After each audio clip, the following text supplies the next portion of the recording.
Petrone Prindi Minu raamatute sarjast on Minu Mongoolia kõige värskem ja selle autoriks on Roy Strider. Sa käisid seal Mongoolias erinevatel andmetel siis natukene üle kuu aja või siis 3 nädalat. Kuidas siis selle reisi pikkus oli? Mina ei tea, kus see 3 nädala jutt tuleb. Ma läksin mai lõpus, läksin Mongooliasse ja juulis tulin tagasi. Miks sa läksid? Ma olin lugenud, et Mongoolias on probleemid illegaalsete kullakaevuritega, et inimesed järjest rohkem on hakanud illegaalselt kulda kaevandama. Seda töödeldakse elavhõbedaga, liidetakse need väikesed kullatükikesed kokku suuremateks, et nad oleksid nagu ostjale atraktiivsemad. Peamiselt mina nimetaksin seda juba lausa tööstusharuks, et sellega tegelevad lapsed. Ja elavhõbe teatavasti on väga mürgine ja elavhõbe minu andmetel tuleb Mongooliasse Hiinast ja enamus kulda läheb jälle Hiinasse tagasi. Leidsid siis need illegaalsed kullakaevandused? Jaa, ma leidsin.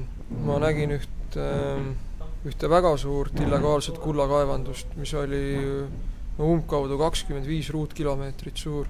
See kaevamine oli üsna hästi organiseeritud, seal olid juba mängus ekskavaatorid ja inimesed olid jaotud gruppidesse ja neid valvasid nagu relvastatud valvurid.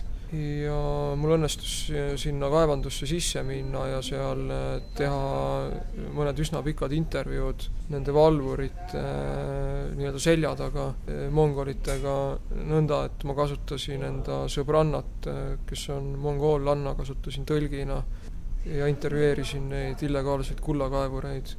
Kontroll selle kaevanduse üle kuulus mitmele kuritegelikule grupile, mis olid otseselt, mongolite jutu järgi olid otseselt seotud Mongoolia valitsusega.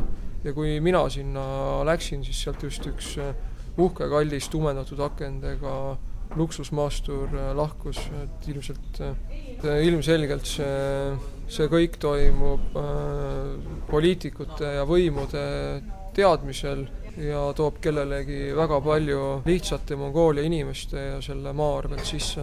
Ühesõnaga sa nägid ja said teada ka seda, mida sa sinna nagu tegelikult otsima läksid, aga mida sa selle teadmise ja nägemisega peale hakkad?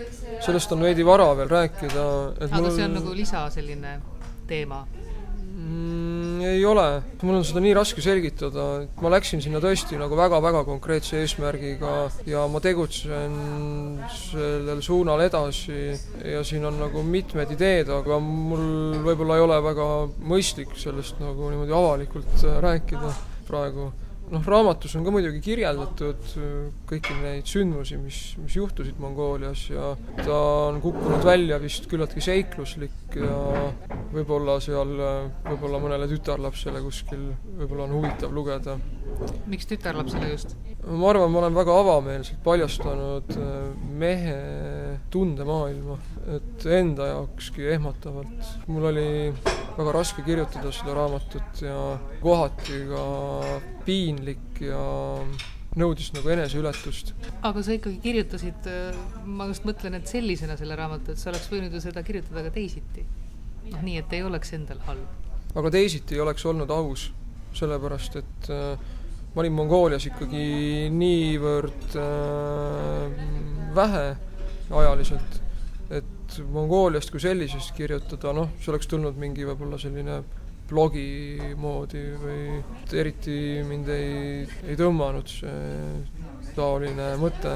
Ma saingi ainult nõnda kirjutada sellest Mongooliast nii, et see oleks kuidagi aus. No seal on muidugi igasugu muid sündmusi ka ja sa kohtusid seal ka väga erinevate inimestega, aga sul oli niisugused ohtlikke seikasid vist oli nagu täitsa palju, küll sa eksisid seal kõrbesse ära ja hundid tahtsid sind süüa. No eks seal ikka üht-teist nagu juhtus, aga minu meelest need igasugused ohud või mingid seiklused on kuidagi nagu ületähtsustatud selles mõttes, et nad tunduvad võib-olla põnevad inimese jaoks Eestist, aga Mongoolias ongi need sellised, ma kujutan ette, üsna igapäevased juhtumised, et kui sa ikkagi oled kuskil üksinda mingisuguses suhteliselt metsikus paigas, kus on loodus ja kõik see, mis sellega kaasneb, et siis ongi see elu jällegi omamoodi. Et see, kui kusagil on hundid või eksid ära, et see ei ole üldsegi kõige hullem, mis juhtuda võib. Internetis oli kirjas, ma lugesin enne Mongooliasse sõitmist, et mongolid väga palju joovad viina, et seal tuleb olla ettevaatlik, kuna nad võivad muutuda ohtlikuks ja et väga palju juuakse. Ja kui ma sinna läksin, siis ma kuskil ei näinud neid joodikuid ega seda ohtu, aga ometigi minu tuttavad mongolid hakkasid mind usutlema eestlaste kohta, et kas see on tõsi, et kõik eestlased joovad iga päev ühe pudeli viina ära. Ja nad ütlesid, et alati kui eestlased Mongooliasse tulevad, mingi grupp või midagi, et siis kõik joovad iga õhtu, näiteks kui nad on telkimas või nad joovad iga õhtu ära pudeli viina nii-öelda inimese kohta ja mongolid olid hämmelduses sellest, kuidas eestlased viina joovad. Sellest hakkab juba rahvuslik identiteet kujunema, see ei ole tore. Kas seda arvestades julged sa üldse soovitada eestlastele näiteks, et minge ka Mongoolias, reisige, vaadake, kuidas inimesed elavad? Ja muidugi ma julgen soovitada, aga minule turism üldse ei meeldi. Mulle ei meeldi see, kui inimesed lähevad nagu lõbu pärast kuhugi, et nad reisivad lennukitega mingisse kohta ja nad tekitavad majandusharu turism. Ja mulle ei meeldi kõik need tendentsid, mida turism endaga kaasa toob. Et ma soovitan minna muidugi Mongooliasse ja igale poole, aga reisida tuleks kuidagi vastutustundlikult ja tegevusel nagu reisimine peaks olema mingisugune sügavam mõte. Sa oled seal ida pool käinud päris mitmes kohas. Mis see on, mis sind põlub sealsetes riikides või inimestes või asjades, mis seal on?